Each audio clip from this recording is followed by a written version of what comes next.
নমস্কার বন্ধুরা, আজকে আমি চলে এসেছি আমার জ্যাঠতো দিদি অর্থাৎ আমার বোনজির বিয়েতে। আমি আসতে অনেকটাই লেট করে ফেলেছি, কারণ বিয়ে ছিল সন্ধ্যে 6টায়। আমি আস্তে আস্তে রাত হয়ে গেছে। বিয়ের আগের দিন থেকে আসার কথা ছিল, কিন্তু আমি আসতে পারিনি, বাড়িতে কাজ চলছিল বলে। যাই হোক, কী আর করা যাবে। বিয়েতে এসে দেখি প্রায় সবাই চলে এসেছিল বিয়ের আগের দিনই, আর আমি সবার শেষে আসলাম। বলে না, বাড়ির পাশের লোকই দেরি করে, এটা হলো কথা।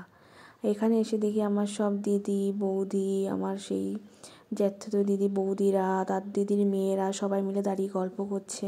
তাই আমিও একটু দাঁড়িয়ে পড়লাম ওদের সাথে গল্প করতে।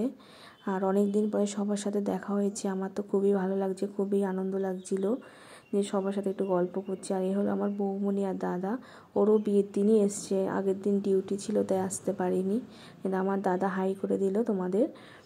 তারপরে এখানে দেখি বিয়ে চলছে, বিয়ে প্রায় অনেকটাই হয়ে গেছে, আমি কিছুই দেখতে পাইনি, আমার ভাগ্যে নেই, আর কি আর করা যাবে। যাই হোক, এখানে আমার দিদির মেয়েকে বেশ লাল শাড়ি পরে খুবই ভালো লাগছিল। আর দুর্ভাগ্যের বিষয়, আমি না ওর সাথে একটা ছবিও তুলতে পারলাম না, এটা আমার খুব খারাপ লাগলো।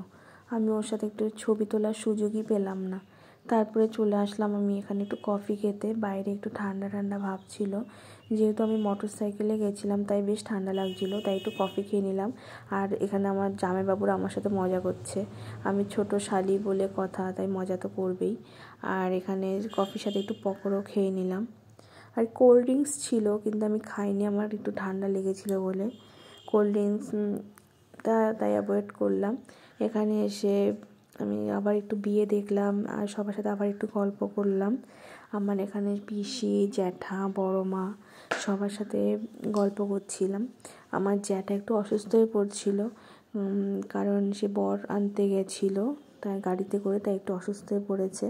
তাই জ্যাঠার সাথে একটু কথা বলে আবার চলে গেলাম ফুচকা খেতে। আমার ছেলে না ফুচকা খাওয়ার জন্য খুব বায়না করছিল, ফুচকা ও মামার কোলে করেই মামার সাথে চলে গেছিলো, আমিও তার পেছন পেছন গেলাম 2-4টে ফুচকা খেয়ে নেওয়ার জন্য।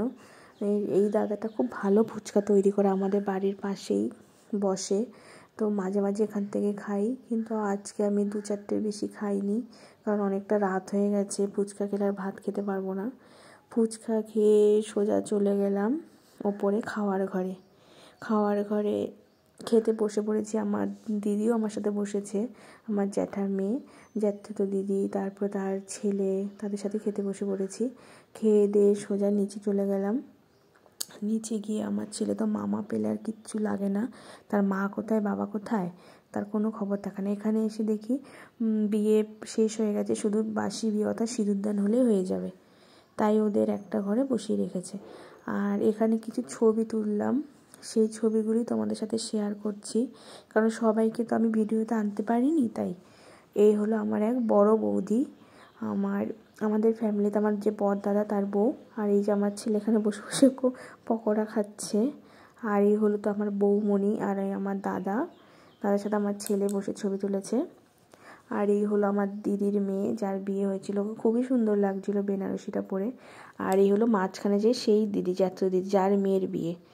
আর এই হলো, তার পাশে ছিল আমার পিসির মেয়ে, আর এই হলো বর, আর এই হলো আমার নিজের দাদা, ওর সাথে একটু ছবি তুললাম। আর এই হলো আমার আরেক পিস্তত দাদার বৌদি।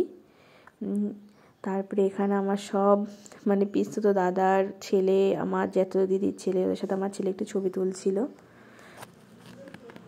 আমার ছেলেও খুব মজা করছিল ওদের সাথে। আর ওকে ছবি তুলতে বললে না, একদম ছবি তুলতে চায় না, চোখ বন্ধ করে থাকবে, না এটা করবে সেটা করবে, ও একদমই ছবি তুলতে চায় না। তারপরে এখানে সবার সাথে, এই যে আমার পাশে যে দাঁড়িয়ে আছে এটা হলো আমার পিসি, আর তার পাশে যে সেটা হলো আমার জ্যাঠতো দিদি, যে আমার পাশে দাঁড়িয়ে আছে, ওর সাথে একটু ছবি তুললাম। আর এই যে আমার বৌমনির পাশে যে, ও জ্যাঠতো দিদি আমার, ওর সাথে ছবি তোলা। আর এই যে মামা ভাগ্নে। ধন্যবাদ, আজকের মতো এইটুকুই।